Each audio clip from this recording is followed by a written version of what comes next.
Ora viva, sejam bem-vindos. Vamos inaugurar aqui a 6ª temporada do Investidor Inteligente, o podcast da Casa de Investimentos. Altura também para desejar a todos um ótimo 2024. Ao longo deste ano vamos continuar a falar de poupança e a olhar para negócios, setores de atividade, empresas rivais e teremos certamente alguns convidados que nos vão ajudar a compreender melhor questões que são determinantes para o nosso bem-estar financeiro. Neste episódio vamos olhar com detalhe para uma empresa global que veio de alguma forma revolucionar o comércio eletrónico e que entretanto se tornou num dos grupos mais valiosos do mundo. Falo da Amazon, claro, onde certamente muitos de nós já comprámos qualquer coisa, um livro, um gadget, enfim, qualquer coisa. E quem nos vai fazer esse exame detalhado da Amazon são o Igor Vieira e o João Fontes, analistas sénior da Casa de Investimentos. Este podcast tem um propósito informativo e didático e não representa qualquer oferta ou conselho de investimento. A Casa de Investimentos pode ter ou vir a ter posições nos títulos que são referidos.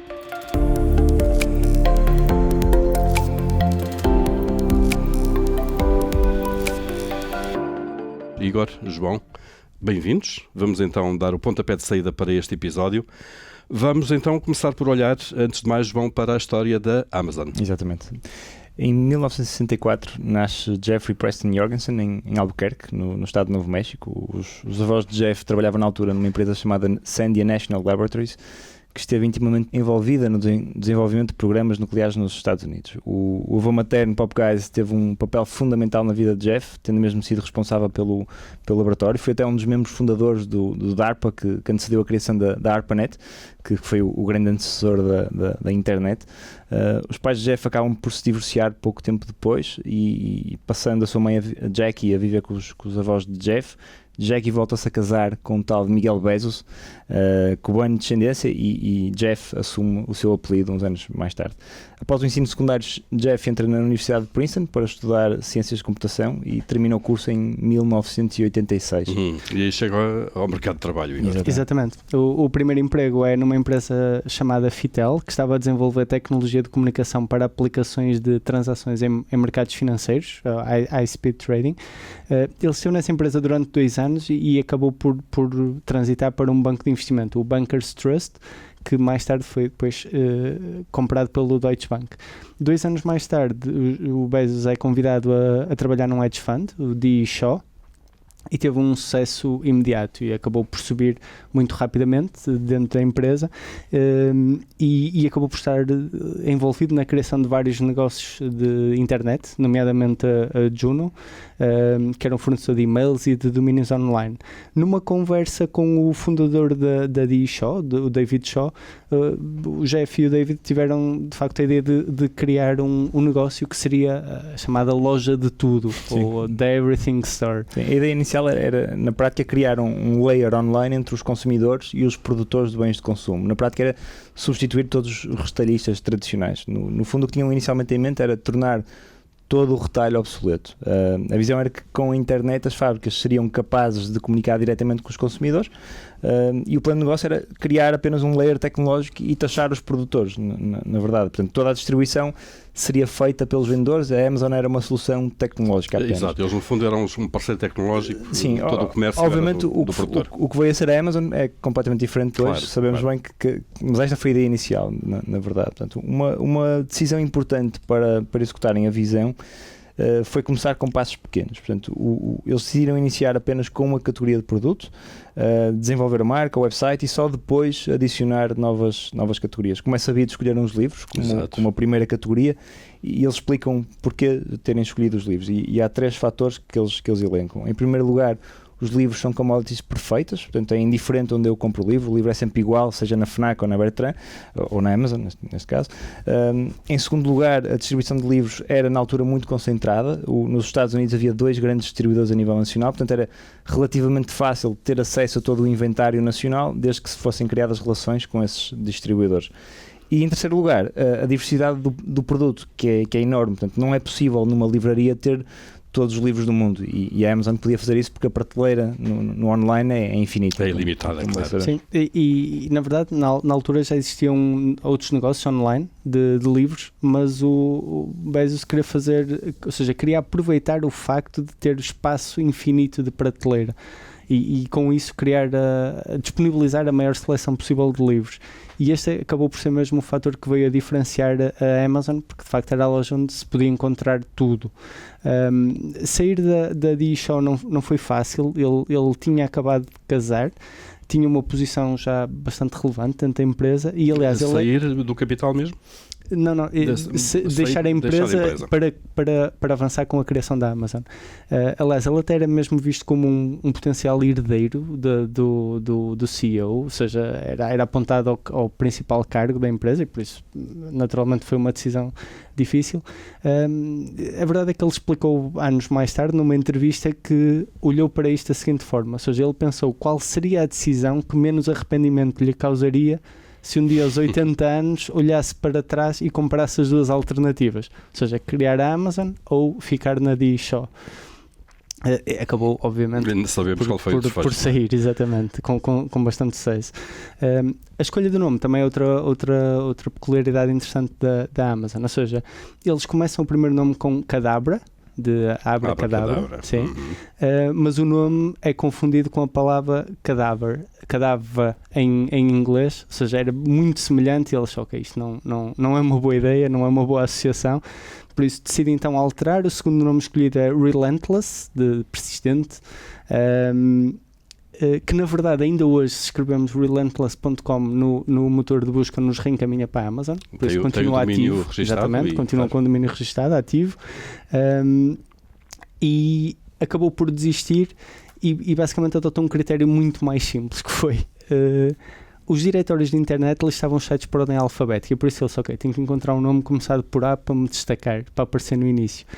E acabou por escolher a palavra Amazon para fazer o paralelismo entre o maior rio do mundo e a maior seleção de produtos do mundo, que era o que ele pretendia para o site mais tarde. E até houve um pedido famoso, recente, para a Amazon pagar royalties, que andou a circular nos mídias há poucos meses atrás. O governador do estado do Amazonas. Exatamente. Portanto, Jeff Bezos e a mulher Scott McKenzie investem $200 mil do seu próprio bolso. O primeiro empregado da Amazon, Shel Kaplan, investe também $5 mil e começam finalmente a construir o site. O Jeff começa a construir a relação com os distribuidores de livros. A sua mulher, Scott McKenzie, é responsável pela contabilidade, na prática é a primeira CFO da Amazon, e o Shel Kaplan é o responsável pela tecnologia e pela criação da plataforma.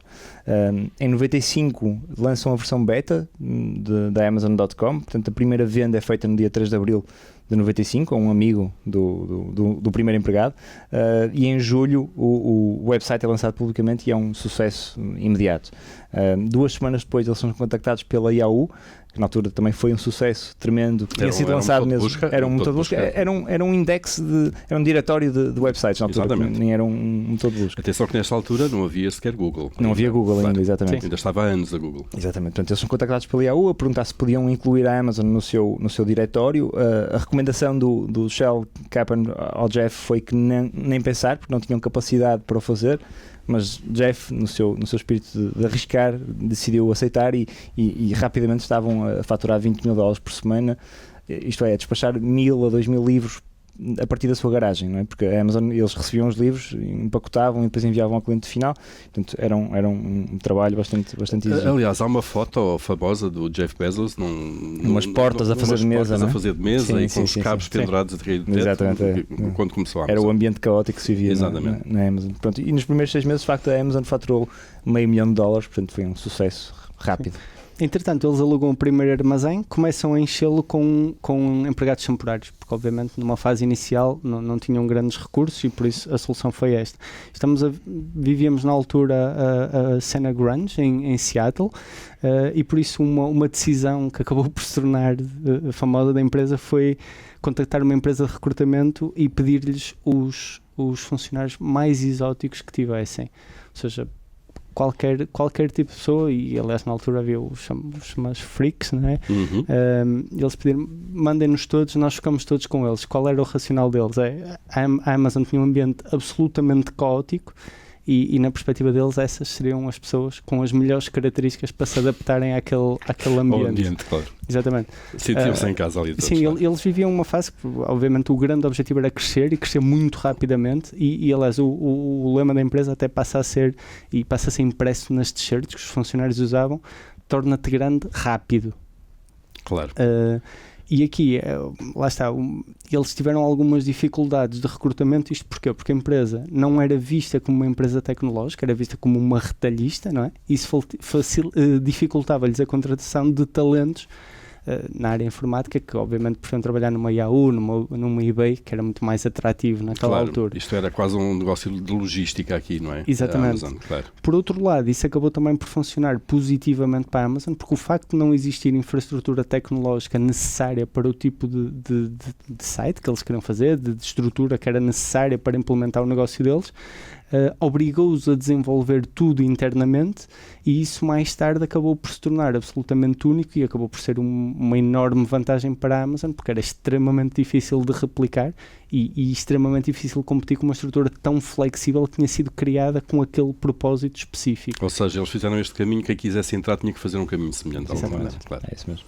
Portanto, no final de 96 contratam a primeira CFO profissional e iniciam um processo de colocação da empresa em bolsa, que acaba por acontecer na primavera de 97, e isto dá à Amazon uma visibilidade tremenda. Isto acaba por despoletar uma abordagem por parte dos sócios dos irmãos Riggio da Barnes & Noble, que é a cadeia de livrarias norte-americana, que na altura era muito maior do que era uma Amazon, faturava 3 mil milhões de dólares.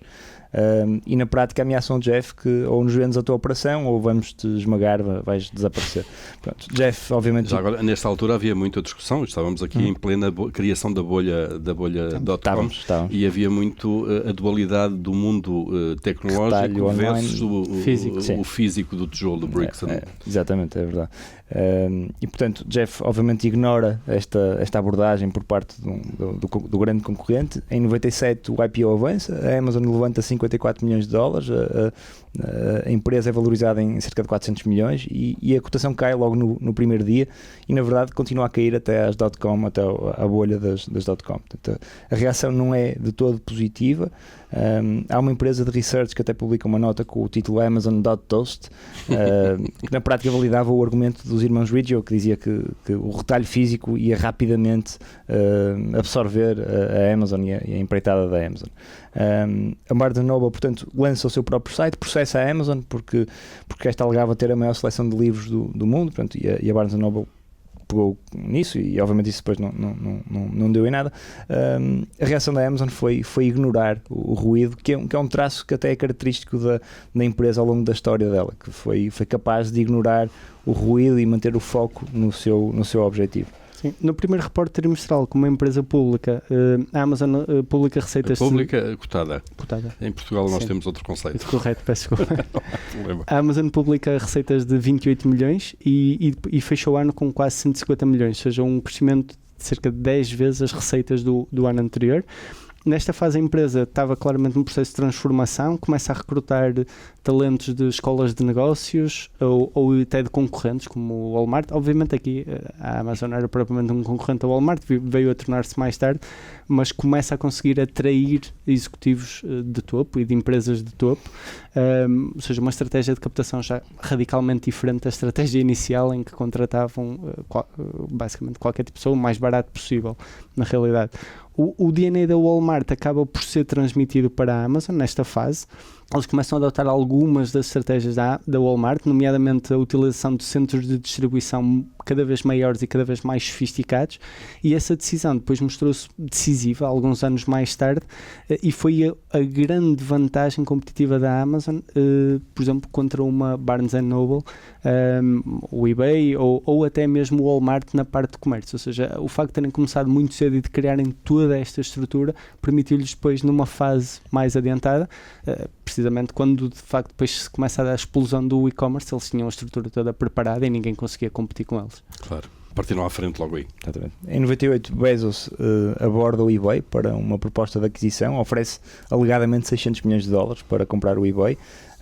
A oferta na altura foi rejeitada porque o fundador, o Pierre Omidyar, acreditava que o modelo de negócio do eBay era superior, porque era um modelo que era capital light, isto é, não exigia capitais investidos elevados. O eBay que era uma plataforma de venda peer-to-peer. Era um marketplace, claro, era um marketplace que permitia a qualquer pessoa ou negócio vender os seus produtos, que era bastante diferente da Amazon, que era um negócio só de first party, isto é, só a Amazon é que detinha os produtos e que vendia os produtos. Isto viria a mudar uns anos mais tarde, como já vamos falar. Agora, o eBay não tinha que ter grande infraestrutura de logística. Não é? Portanto, era a plataforma tecnológica apenas. Quem fazia o envio do produto era o próprio vendedor. Claro. Exatamente.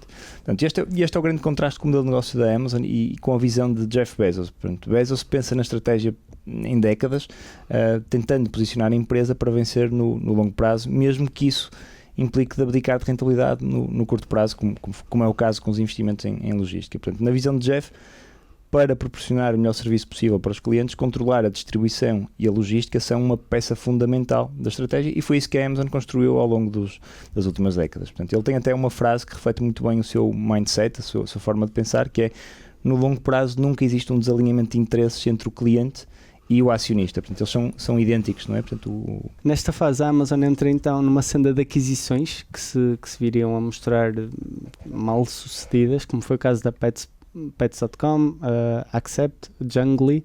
A euforia das .com começa a arrefecer. É publicado também um artigo muito famoso na capa da Barron's com o título Amazon.bomb.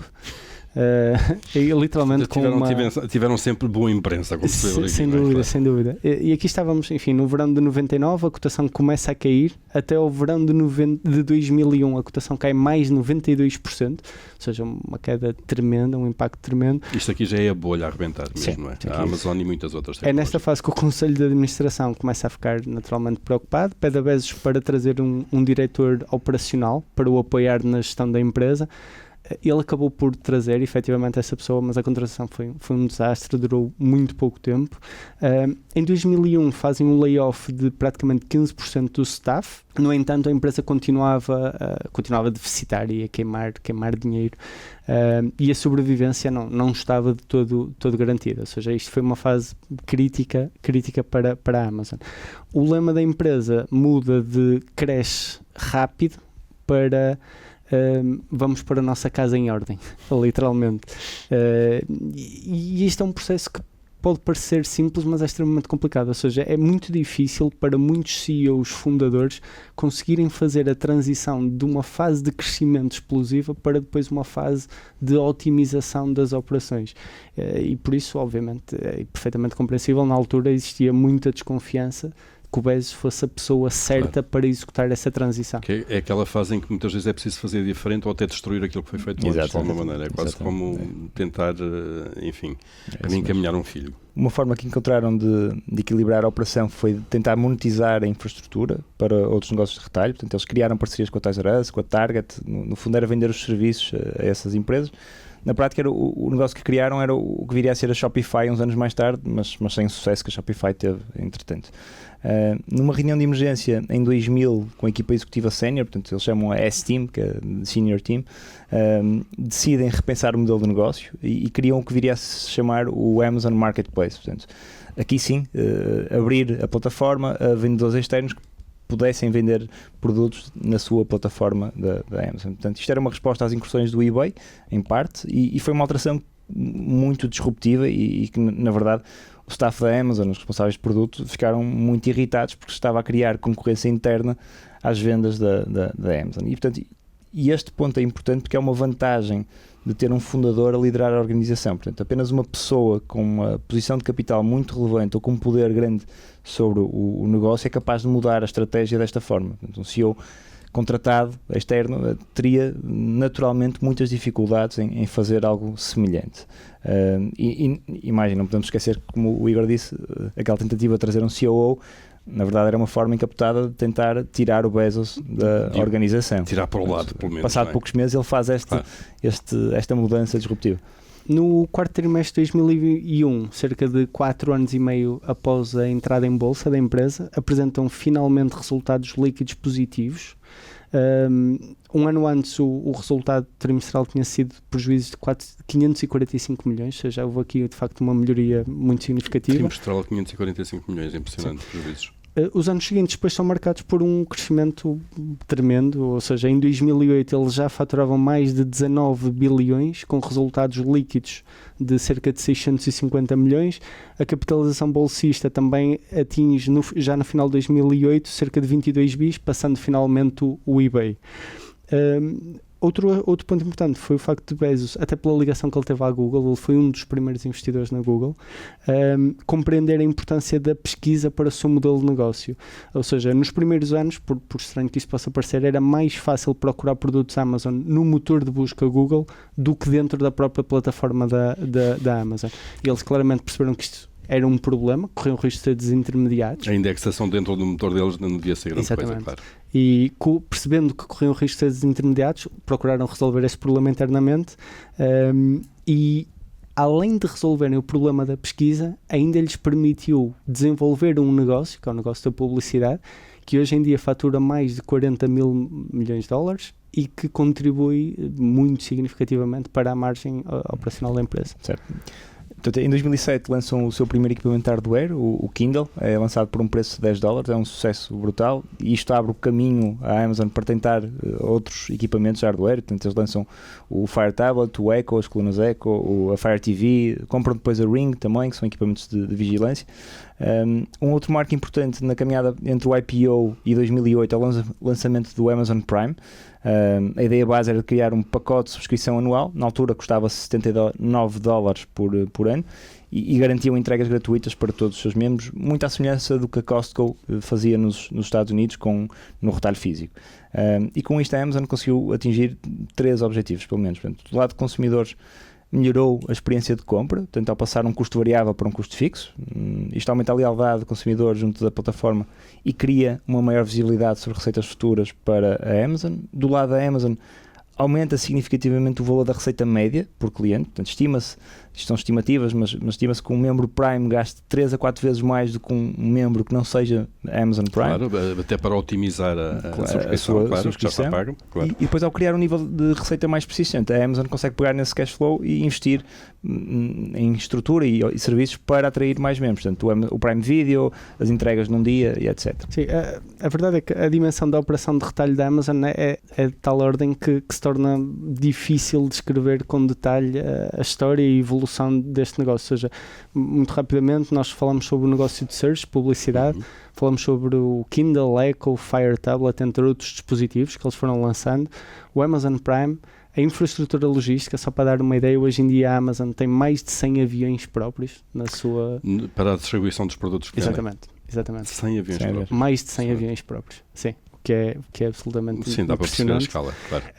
E ainda outras iniciativas que nós não chegamos a falar, por exemplo, a aquisição da Whole Foods, que é um negócio de retalho físico-alimentar, a PillPack e a One Medical, que são iniciativas na área de saúde, e muitas outras iniciativas. Ou seja, o que nos parece relevante ressaltar é que, de facto, a história da Amazon é um conjunto de iniciativas, de tentativas de criação de novos produtos ou inovações, muitas delas sem sucesso, é verdade, mas sempre com o intuito de aprender com os erros e melhorar continuamente a operação.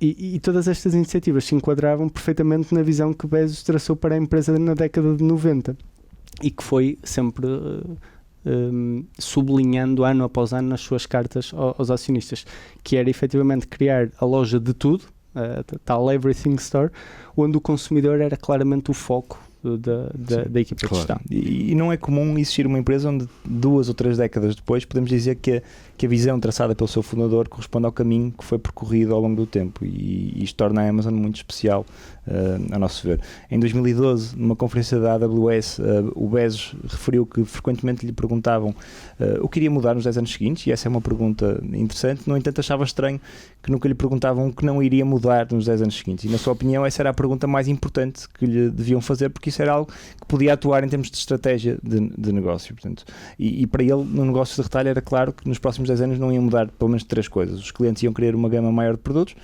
preços mais baixos e com entregas mais céleres, que na verdade, se virmos para a história da Amazon, foi isso que eles tentaram sempre cumprir. E isso não muda, de facto, não é? Exato. Portanto, estamos aqui, falámos até agora de um primeiro capítulo, se quisermos pôr as coisas assim, no desenvolvimento, nascimento e desenvolvimento da Amazon. E agora vamos entrar no segundo capítulo desta história. Exatamente. Para falarmos do segundo capítulo, eu recuaria novamente a 2001, 2002, ou seja, a empresa acaba de sair da crise das .com, Bezos tinha acabado de escapar a uma tentativa de substituição e os analistas de Wall Street eram extremamente vocais face ao futuro da empresa. Aliás, como o Paulo disse, claro, bastante negativos. Como o Paulo disse, de facto, eles tinham má imprensa, literalmente, nesta fase.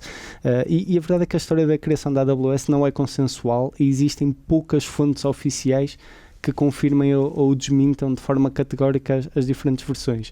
A mais comum é que a Amazon tinha excesso de capacidade de computação e que por isso começou a alugá-la por volta de entre 2001 e 2003. Ou seja, na prática eles estavam a transformar uma linha de custos em linha de receitas. No entanto, parece-nos que esta explicação é demasiadamente simplista porque não é tão simples quanto isso pegar em capacidade extra e alugá-la a terceiros. Vamos só descodificar aqui esta parte da AWS e dessa capacidade de computação. Estamos a falar de quê? De servidores? Exatamente, estamos a falar de espaço de armazenamento, de computação, de bases de dados, claro, serviços de IT. Exatamente.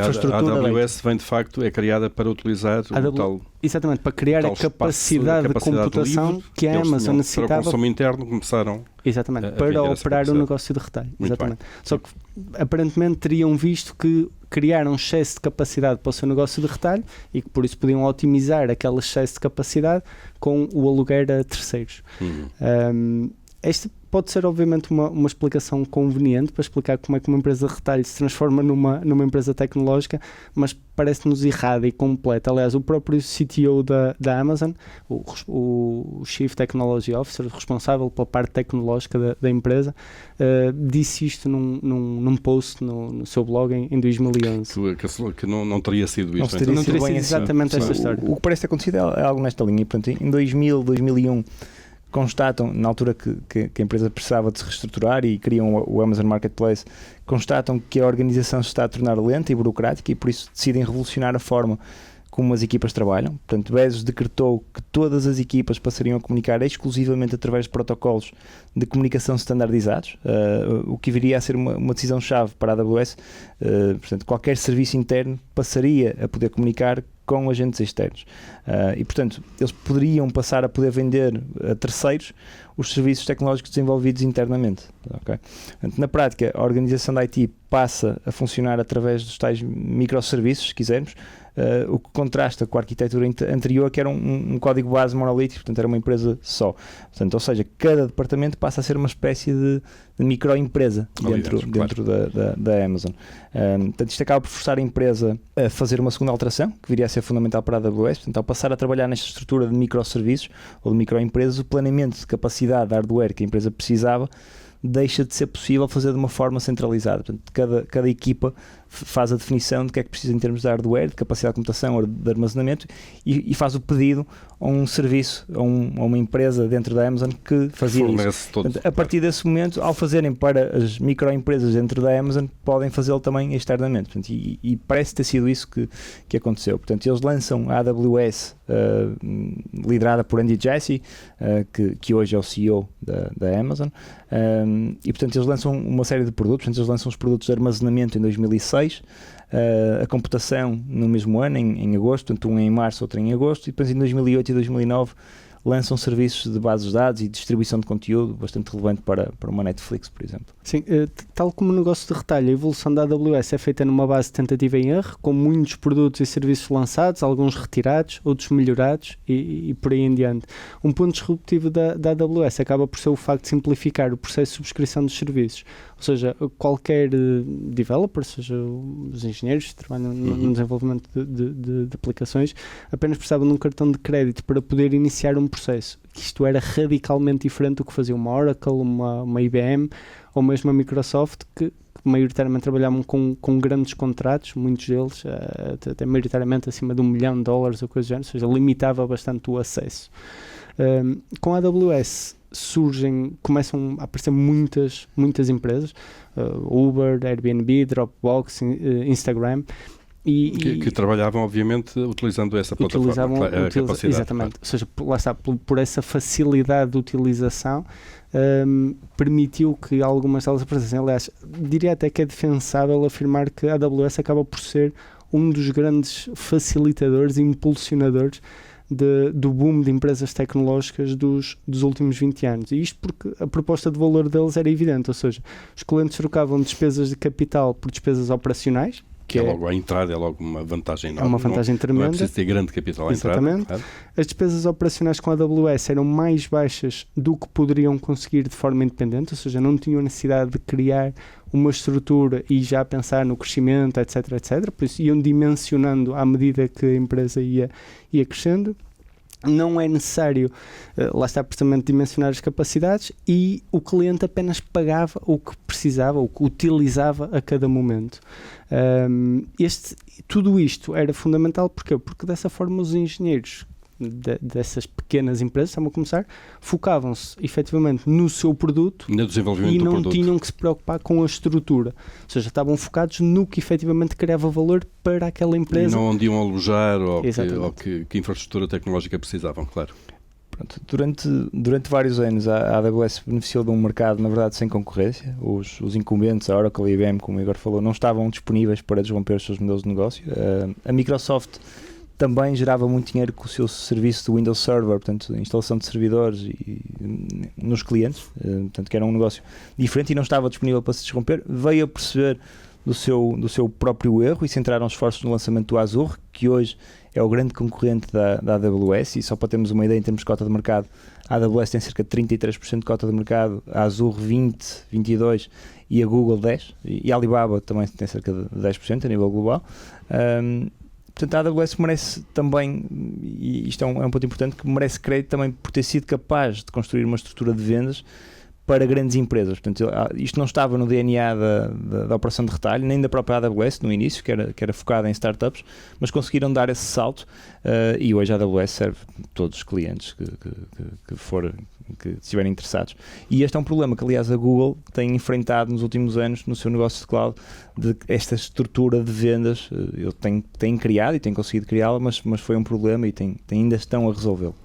Sim, um dado muito interessante no negócio de infraestrutura de cloud são as barreiras à mudança. Ou seja, estamos a falar de quantidades enormes de dados que são migrados para a cloud, na prática, e eu diria que até possivelmente uma parte das pessoas que nos ouvem não sabem que quando é necessário migrar dados para a cloud, esse processo não é feito online. Ou seja, na prática isto são usados equipamentos especiais em caminhões próprios. A Amazon usa um equipamento que se chama Snowball, que depois é transportado para centros de dados. Isto porquê? Porque hoje, à data de hoje, não existe largura de banda suficiente para fazer este tipo de migrações através de cabo. Isto levaria décadas para migrar grandes quantidades de dados. Para um ignorante na matéria como eu, isto são quê? Quase discos rígidos externos gigantes? Não sei. Algo assim. Algo exatamente. Algo desse género, exatamente. Na prática, há uma limitação evidente na decisão de mudar de fornecedores de serviços na cloud, o que acaba por ser uma enorme proteção para estas empresas. Aliás, a própria Amazon usava a Oracle como fornecedor de serviços de base de dados e apenas conseguiu terminar a migração para os seus próprios serviços, para a AWS, 13 anos depois de lançar a AWS. Ou seja, parece-me que isto mostra bem a dificuldade. E a quantidade de dados estamos a falar. A quantidade de dados, a dificuldade, a sensibilidade que isto provoca, não é? Claro. E por isso estamos a falar, obviamente, de um negócio com receitas muito amarra o cliente. A partir do momento em que o cliente entra, já dificilmente mudará. É muito difícil mudar. Pronto. A Amazon só divulga os dados da AWS em 2015 e, na verdade, quando fez isso, essa informação abanou um pouco o mercado. Portanto, eles reportaram 8 mil milhões de dólares de receitas, com uma margem operacional de 19%, enquanto que o negócio de retalho operava com uma margem de abaixo de 6% na altura. Portanto, o resultado operacional em termos absolutos da AWS era já superior a todo o retalho da Amazon. E, portanto, hoje a AWS tem receitas superiores a 80 mil milhões, tem crescido a quase 40% ao ano desde 2015 e tem margens que expandiram de 19% para 29%. Portanto, é um negócio em expansão e em melhoria, com melhoria de margens. E já é um grupo diferente este, de alguma maneira, em termos de peso do negócio, não é? Sim, muito diferente daquilo. Claramente. Sem dúvida. Portanto, a cotação, no ano em que eles publicaram os dados da AWS, disparou, da Amazon. Portanto, até ao final de 2015 a cotação subiu 85%. Até ao final de 2019, portanto, pré-Covid, a ação sobe mais de 400%, aliás, o que corresponde a um retorno de 40% ao ano para a Amazon, e claramente a AWS foi o grande motor pela performance da Amazon nestes anos. Em 2016 a empresa reorganiza-se, criam o papel de CEO da AWS e CEO do retalho, e o Andy Jassy, que hoje é CEO do grupo, foi nomeado CEO da operação de cloud, da AWS. Em 2021, Bezos anuncia a saída e, portanto, nomeia o Andy Jassy como CEO. Uma nota importante, o Bezos mantém a sua posição no capital da empresa, 17%, cerca de 17%, e é o presidente do Conselho de Administração da Amazon, portanto ele não se desligou, claro. Não se desligou da empresa. Não tem uma função executiva, como tinha. Muito bem, chegamos agora aqui a este ponto histórico quase, não é? Saber como é que a Amazon se tornou naquilo que é hoje. E como é que vocês, Igor, resumiriam hoje a Amazon? O que é a Amazon hoje, então? Sim, a Amazon hoje tem dois negócios com características muito distintas. Por um lado tem o negócio de retalho, que é a Amazon que todos nós conhecemos e que muitos de nós somos clientes, e aqui é muito importante diferenciar a operação na América do Norte, Estados Unidos, Canadá e México, e a operação internacional. Na América do Norte e principalmente nos Estados Unidos, a Amazon tem uma relevância tremenda, tem uma cota de mercado muito significativa, é claramente o maior empresa. Eles faturaram 316 mil milhões de dólares em 2022, o que representa uma cota de mercado no e-commerce total de cerca de 45% ou 14% do retalho total, online e offline. É brutal isto. Claro. Sim, é muito significativo. Na operação internacional de retalho, a Amazon tem uma presença direta em 17 países, com uma cobertura potencial de mais de 2 mil milhões de pessoas. Ainda assim, faturou apenas 118 bilhões, ou seja, menos de metade, ainda bastante menos de metade. Claro. Exatamente, praticamente pouco mais de um terço, em 2022. Isto deve-se ao facto de estar ainda numa fase de expansão da operação em vários mercados. Alguns deles podem ser considerados mais maduros, à semelhança dos Estados Unidos, como por exemplo o caso do Reino Unido, Alemanha, Japão, por exemplo. Outros ainda estão numa fase de grande crescimento. Essa diferença na maturidade dos negócios reflete-se na rentabilidade da operação. Isto porque a margem operacional da operação no mercado interno variou entre os 2% e os 5% na última década, enquanto que na operação internacional a rentabilidade ainda tem sido negativa nos últimos anos, precisamente pela expansão que estão a fazer em alguns mercados. É um negócio de escala este, claro. Exatamente. A plataforma de retalho da Amazon divide-se entre vendas feitas pela própria empresa e vendas feitas por terceiros.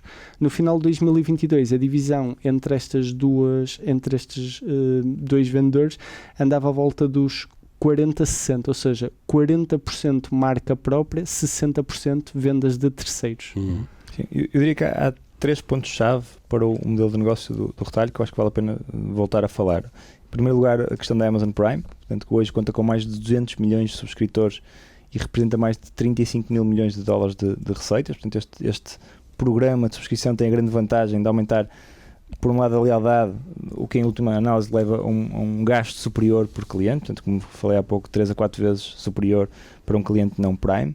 O negócio de publicidade que o Igor falou há pouco, associado ao motor de busca dentro da plataforma, hoje representa quase 40 mil milhões de dólares de receitas.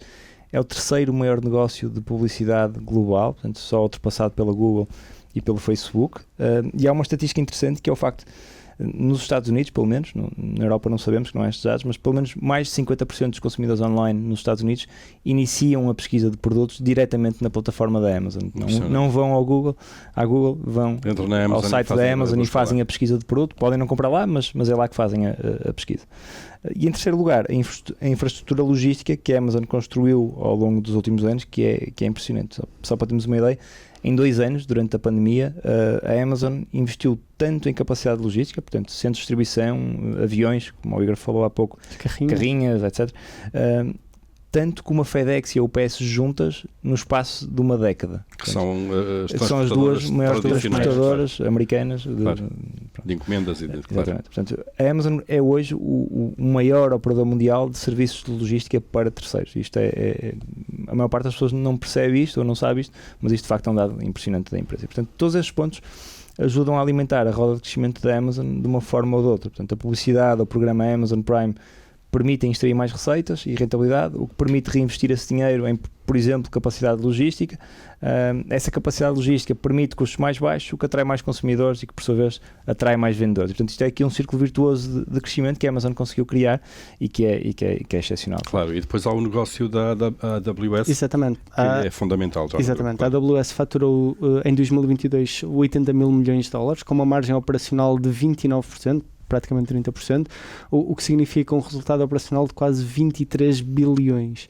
Só para dar uma ideia, o resultado operacional da Amazon toda, do grupo, foi de 12 mil milhões, ou seja, o que significa que a AWS acaba por financiar, na prática, a operação da Amazon.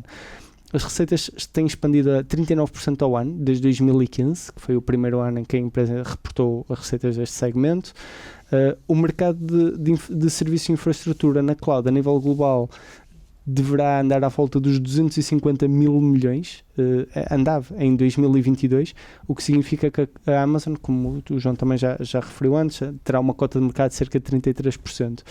Um ponto muito interessante neste negócio é o facto da empresa ter conseguido expandir margens operacionais de uma forma muito relevante, apesar de ter um ambiente competitivo cada vez mais difícil.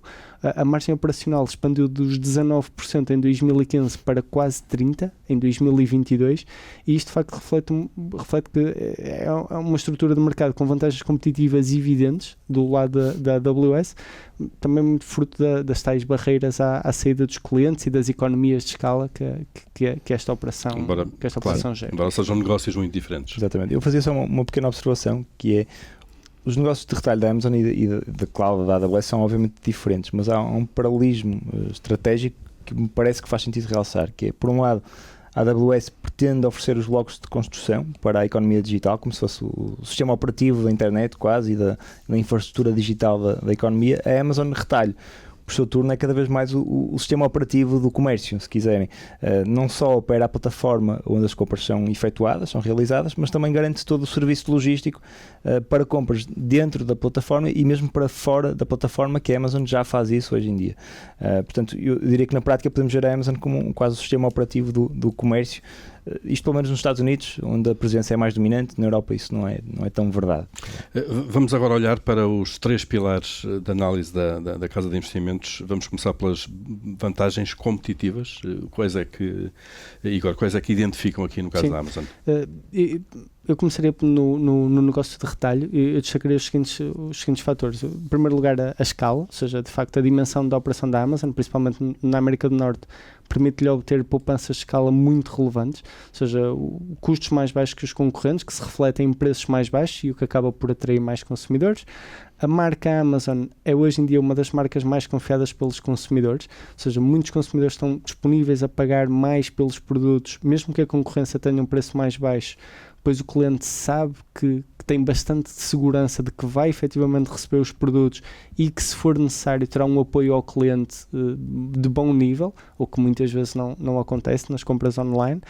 E depois o efeito rede, que é o facto de estarem muitos consumidores na plataforma, faz com que esta seja mais atrativa para os comerciantes, o que vai melhorar o sortido de produtos e aumentar a concorrência, reduzindo o preço dos produtos. Por outro lado, a presença de mais comerciantes aumenta o número de consumidores presentes na plataforma, enfim. O tal círculo virtuoso também aqui a funcionar. Claro. Sim. Na AWS eu diria que há 2 vantagens competitivas que eu destacaria. Por um lado, a dimensão e a escala. Portanto, o negócio da IT na cloud é um negócio que necessita de investimentos de capital muito elevados. Portanto, nos últimos 3 anos a AWS investiu cerca de 50 mil milhões de dólares em despesas de capital. E esta realidade do negócio faz com que o mercado seja naturalmente um oligopólio. Portanto, atualmente que é dividido, como eu disse há pouco, Amazon, Microsoft, Google e Alibaba e outros players com menor dimensão, mas a escala da operação faz com que a empresa consiga poupanças relevantes, o que contribui para a rentabilidade do negócio. E depois as barreiras à saída. Portanto, os clientes têm barreiras à saída muito relevantes, como o Igor explicou há pouco. A operação de mudar de fornecedor de serviços de IT na cloud, como o armazenamento e bases de dados, é super complexa. A questão da Amazon de mudar o fornecedor de serviços de bases de dados da Oracle para a própria Amazon, a AWS, que demorou 13 anos a fazê-lo, e a questão de ser preciso um caminhão para transportar dados torna de facto toda a operação de mudança de fornecedor não diria um pesadelo, mas é uma dificuldade tecnológica. Próximo disso. Ou mais até, Exatamente. claro. E em relação às avenidas de crescimento, já percebemos que o crescimento tem sido fantástico num negócio como no outro. Quais é que se mantêm ainda? Sim, no retalho eu destacaria o facto de a transição do comércio do retalho físico para o retalho digital parece ainda não estar concluída. Apesar do e-commerce já representar em algumas regiões cerca de 15% do volume total, do retalho total, parece-nos evidente que esta renovação geracional irá continuar a aumentar este valor, esta percentagem no futuro. O facto da Amazon estar presente em geografias que vão beneficiar não só de uma expansão do mercado e-commerce, mas também de uma expansão dos gastos em retalho per capita, em países como o Brasil, a Índia, a África do Sul, por exemplo, os rendimentos per capita são ainda muito inferiores às economias ocidentais, e por isso também isto aqui é um fator positivo a longo prazo.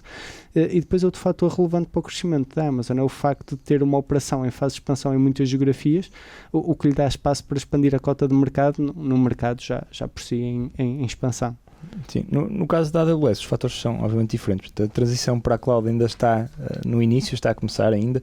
O mercado tem crescido a 40% ao ano, mas menos de 9% dos gastos anuais em IT são feitos na cloud ainda. Não é claro para onde é que estes números possam caminhar, mas há estudos e vários analistas que estimam que até ao final da década isto possa chegar a 40% ou 80%, e se assim for, o mercado de infraestrutura de cloud vai continuar a crescer a mais de 20% ao ano. Portanto, ele hoje representa cerca de 250 mil milhões de dólares de receitas.